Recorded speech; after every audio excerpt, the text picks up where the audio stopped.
He has made it a life principle always to do things better than they have been done before. So wrote a contemporary of Henry Leland some 40 years before Leland built the first Lincoln. 40 years before, he would apply a passion for engineering exactitude to the design and manufacture of automobiles. Leland's stubborn commitment to absolute precision was the tool that would help him teach a fledgling auto industry exactly what a luxury car should be. And it was the prize that led Henry Ford to purchase Leland's newly formed Lincoln Motor Company in 1922. Henry's son, Edsel Ford, was soon named president of the Lincoln Motor Company. Early on, he summoned some of the world's great coach builders, including Bruin, Fleetwood, Judkins, Murphy, and LeBaron, to Detroit. Hoping to motivate them in their styling efforts for Lincoln, he remarked, "While my father made the most popular car in the world, I want to build the best car in the world." Those very words have motivated generations of Lincoln designers and engineers ever since. Under Ford leadership, Lincoln grew in scope and stature. That early dedication to the art of building fine automobiles was preserved and nourished. Every Lincoln, for example, was shipped in its own individual paper bag and sealed in a dust-free railroad car. Edsel Ford was a man of exquisite taste and artistic inclination, qualities that he brought to the manufacture and styling of automobiles. To him, the automobile was an art form, and Lincoln after Lincoln reflected that philosophy. Edsel couldn't pass up a beautiful automobile design and often ordered limited runs of a custom body style that he felt was particularly well done.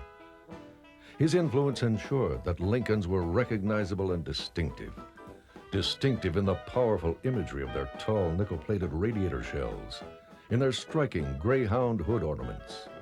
Early cars, for example, featured numerous refinements, including glass partitions and special golf club compartments.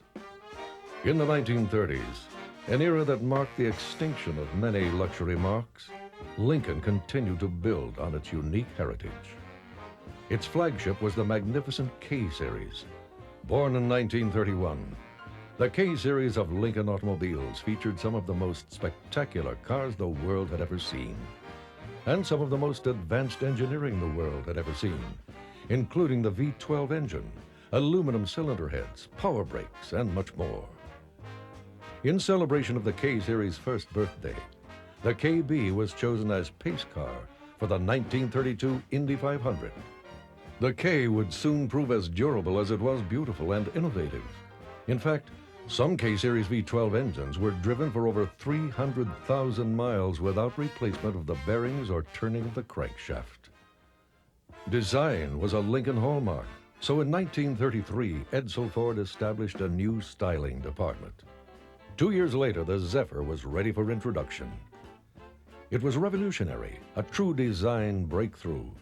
It was the first successful production fastback, and its aerodynamic styling featured streamlined fenders and no running boards. Its steel truss design was the forerunner of unitized construction. In addition, the Zephyr introduced the one-piece windshield and featured a powerful lightweight V12 engine. Among Zephyr driving families was that of Edsel Ford, shown here in some Ford family home movies. Unlike the Chrysler Airflow, which failed in the marketplace, the Zephyr was a commercial success and an artistic success. It was honored in 1951 by the Museum of Modern Art as the first successfully designed streamlined car in America. A custom-bodied version of Zephyr, called Town Car, featured a large, elegantly appointed passenger cabin and formal roofline. This car may well have been designed to please Mrs. Edsel Ford and to accommodate the stylishly large bonnets of the period. But the most celebrated product of Edsel's aesthetic genius was the Lincoln Continental. Upon returning from Europe in 1938, he asked his styling department to create a car that would reflect the elegance and style of Europe in an American way. Edsel personally oversaw the development.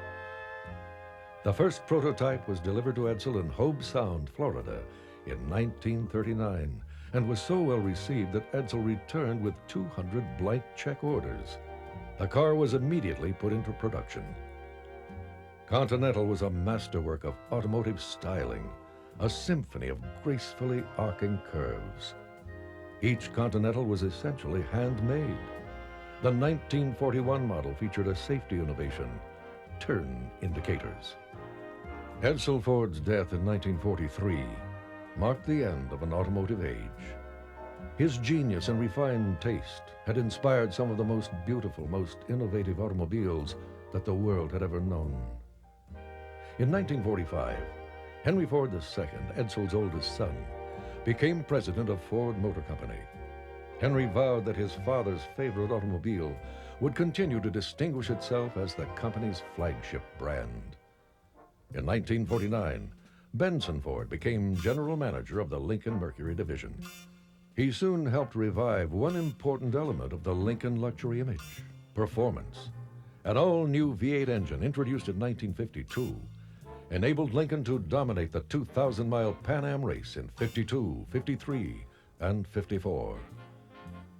1955 saw the introduction of yet another Lincoln destined for classic designation, the Mark II, another startlingly artful design. Like Continental, the Mark II was produced in limited quantity. However, its influence and impact were major. Its styling was elegant and unique, avoiding, as the original Continental did, the design excesses of temporary fashion. The Mark II set standards for manufacturing exactitude as well. Each engine was tested, disassembled, inspected, and retested. Transmissions were road tested, and each car was shipped in a fleece-lined canvas with a plastic cover. The 1956 Lincoln Premier, a more popularly priced luxury automobile, won the Industrial Design Institute's Award of Excellence. Safety received major emphasis in 1956, as Lincolns were offered with energy-absorbing steering columns and recessed center steering wheels. Seatbelt use was encouraged. In 1957, a new assembly plant opened at Wixom, Michigan. Since its first day online, that plant has built only Lincolns. Thus, it has been able to devote vast resources to the upholding of Lincoln Motor Company's original mandate of absolute precision, year after year, every year since. In 1961, a new Continental again distinguished Lincoln from the rest of the automotive world. Tasteful and understated, the 1961 Continental soon distanced itself from the garish and gaudy luxury cars of its day. Chief Engineer Harold McDonald helped refocus Lincoln's dedication to manufacturing precision and quality control. Bodies, for example, were immersed in rust-proofing primer paint, and all cars were driven a 12-mile road test before delivery to dealers. The Continental was a major sales success and continued virtually unchanged until 1970. In 1968, Mark III exploded on the luxury car scene. Combining subtle classical reference with crisply fresh design, it projected a powerful image of solid prestige and great worth.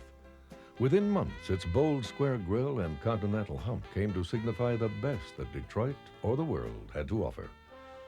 The decade of the 70s saw Lincoln build on the formal styling precedent that the Mark III had established. The rounder, sleeker Mark IV replaced the Mark III and immediately outsold its luxury coupe competition. Lincoln began the very successful Designer Series in 1976, and in 1979, the collector edition, the last of a Lincoln generation, sold out in a matter of months. The 1980s brought about major changes not only at Lincoln, but in the automobile business as a whole.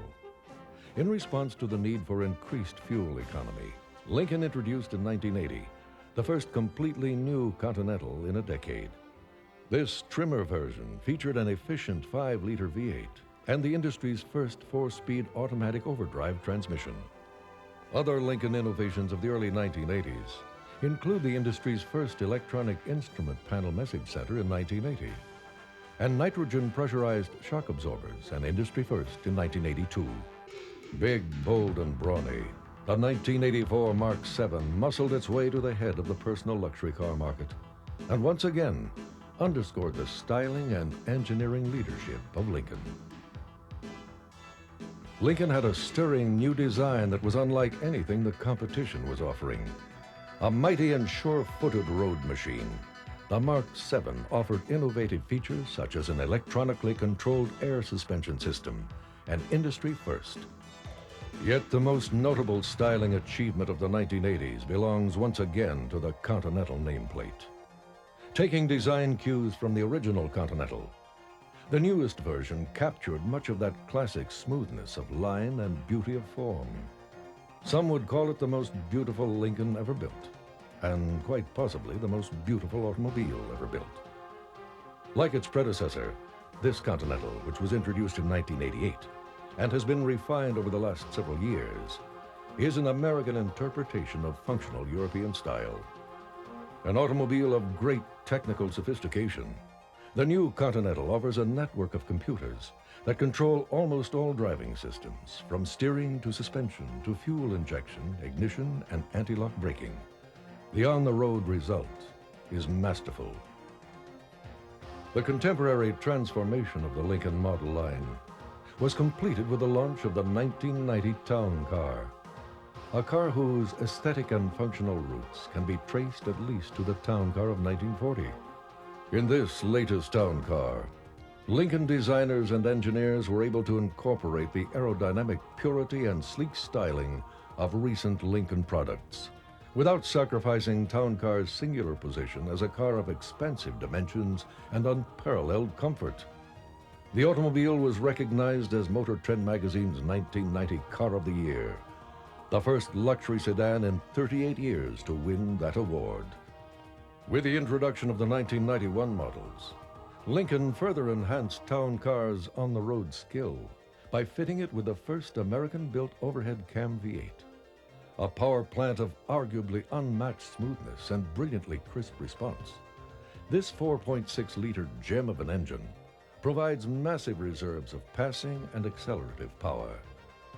At the same time, Lincoln continued to demonstrate its deep concern for occupant safety, as ABS was made standard in all car lines and both driver and passenger airbags were offered.